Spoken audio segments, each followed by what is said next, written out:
अध्याय 30 श्रीपादराजम शरणम प्रपत्ते।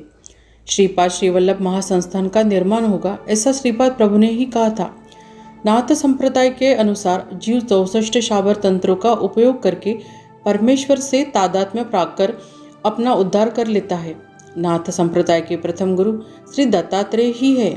अपने सामने बैठे हुए श्रीपाद श्रीवल्लभ इस साक्षात दत्तात्रेय ही है। बुद्धि बल के खेल में के पट में 64 घर होते हैं। श्री महाविष्णु श्री महालक्ष्मी के साथ वैकुंठ लोक में बुद्धिबल का खेल खेलते हैं।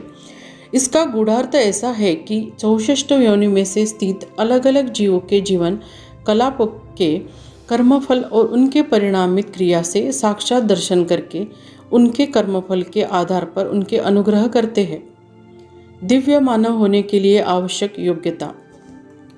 मानव के आध्यात्मिक अधिकारों पर उनकी उन्नति का वेग आधारित होता है। प्रत्येक जीव की दिव्यात्मा होने की इच्छा होती है। इस मार्ग से प्रगति करने के लिए योग पद्धति, मंत्र जप, यज्ञ यागादि कर्म, धर्म कार्य संपन्न करना आदि पद्धतियों का अवलंबन करके शरीर में बसी हुई आत्मज्योति प्रकाशमय करनी चाहिए।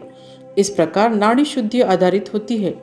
नाड़ी शुद्धि के स्तर के अनुसार मानव में भिन्न भिन्न शारीरिक, मानसिक, आध्यात्मिक शक्ति की प्राप्ति होती है। उन शक्तियों का विकास होने पर साधकों ने किए हुए धार्मिक कर्मों के अनुसार उन्हें देवता के अनुग्रह की प्राप्ति होती है। श्रीपाद प्रभु ने आगे कहा, शंकर भट्ट, भविष्य में मेरा महासंस्थान श्री पीठिकापुरम के मेरे जन्म स्थान पर ही निर्माण होगा।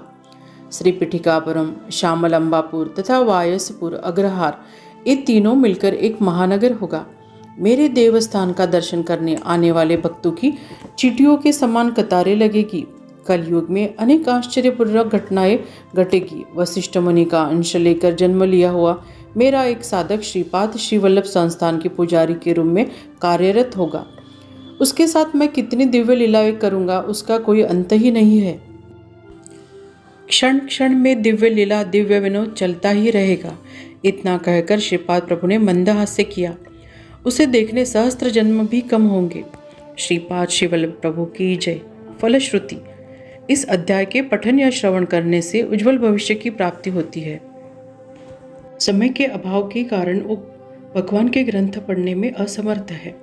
इसी के कारण संक्षिप्त श्रीपाद श्रीवल्लभ चरित्रामृत का मैंने संक्षेप ग्रंथ किया है। उसी को आप जरूर पढ़िए और भगवान के आशीर्वचन प्राप्त कीजिए।